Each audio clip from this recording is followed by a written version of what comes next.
தோன்ற ஆற்றல்ல 5% தான் கோள்களாகவும் உயிரினங்களாகவும் இருக்கு. மீதம் 95% என்னவா இருக்குன்னு கண்டுபிடிக்க முடியலங்கிறான். ஆன்டி மேட்டருங்கிறான், உண்மையா இருக்குங்கிறான். அதனால இயற்கை ஒரு பல்கலைக்கழகம், அது ஆனா யாருக்கும் பட்டம் கொடுக்கலன்னு ஒரு பெரிய பிரபஞ்ச அறிவியல் தத்துவத்தை இந்த லைஃப்ல அடங்கினாமே எனக்கு ஒரு பார்வைப்பட்டது. சில நேரங்களில் மேகங்களே சோம்பல், கடலில் பெய்யும் மழை. கடல்ல உள்ள மழை நாட்டில் பெஞ்சா நல்லா இருக்கும், கடலுக்குள்ளே பெஞ்சிட்டா அது பயனற்ற போடுங்களா.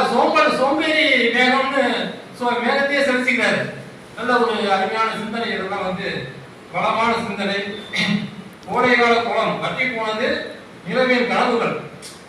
நிலா கனவு காலத்துக்கு கோடையில தண்ணி இருக்கணும், தண்ணியே இல்லைன்னா அது கனவு காண முடியாது, அது கனவை வற்றி போயிடுச்சு. இது ரொம்ப அற்புதமான நல்ல ஒரு சிந்தனையா தெரிஞ்சுது.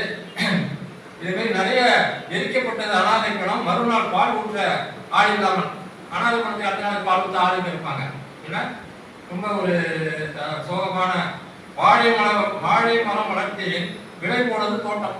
வாழை போல பழுவூர் போது அண்ணா தெரியும், அம்மா பிறந்த ஊர். அந்த ஊர்ல எங்க பெரியமா பையன் 5 பேரும் ஒரு காலத்தில் ஒரு 30 வருஷத்துக்கு முன்னாடி பச்சை வாழை போட்டாங்க.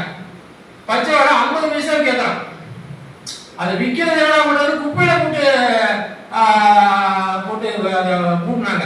அந்த அடிமாட்டி வேலைக்கு விற்கிறதுக்கு என்ன பண்றது, குப்பையில போட்டு மூடினாங்க.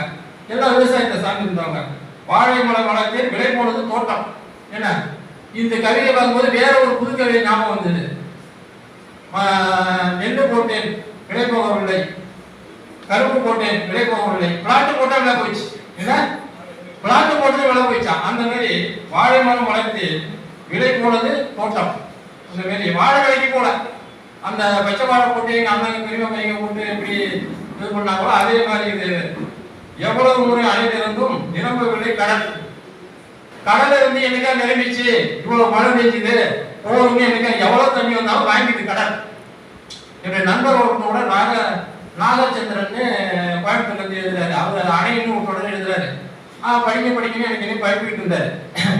ஒரு இடத்துல என்ன சொன்னாருன்னா, தஞ்சை வாழ்வதற்காக கோயம்புத்தூர் மூழ்குது அப்படின்னாரு. இது ரொம்ப தவறான புரிதல்னு போட்டுருந்தாரு நண்பருக்கு. அதாவது இயற்கை ஒன்றை கொடுத்து ஒன்று இருக்கும். ஒரு இடத்துல பொருள் வச்சுதான் ஒன்று கொடுத்தாகணும். அப்படி நம்ம பார்க்க கூடாது. அதாவது கடல்ல போய் தண்ணி வீணா கலந்ததுன்னு நீரியல் நிபுணர்கள் சில பேர் சொல்லிட்டு இருக்கலாம்.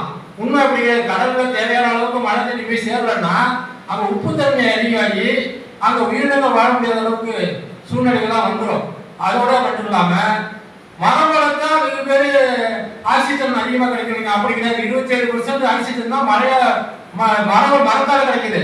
மீதம் 74% கடல்ல இருந்து தான் நமக்கு கிடைக்குது.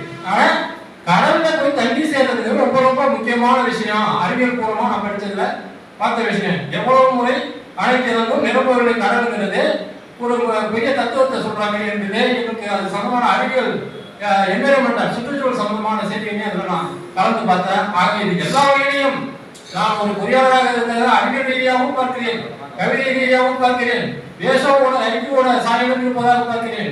ஆக எல்லா வகையிலும் ஒரு மிகச்சிறந்த ஹைக்கூ நூலை ரோகச்சந்திர பிரபாகர் கொடுத்திருக்கார்கள் என்பதை தெரிவித்துக் கொண்டு இந்த அறிமுக உரையை நிறுத்துவதற்கு வாய்ப்பளித்த இந்த அமைப்பிற்கும் சில தலைவர்களும் செல்வபால கவி அவர்களுக்கும் என் நன்றியை தெரிவித்து விடைபெறுகிறேன். நன்றி, வணக்கம்.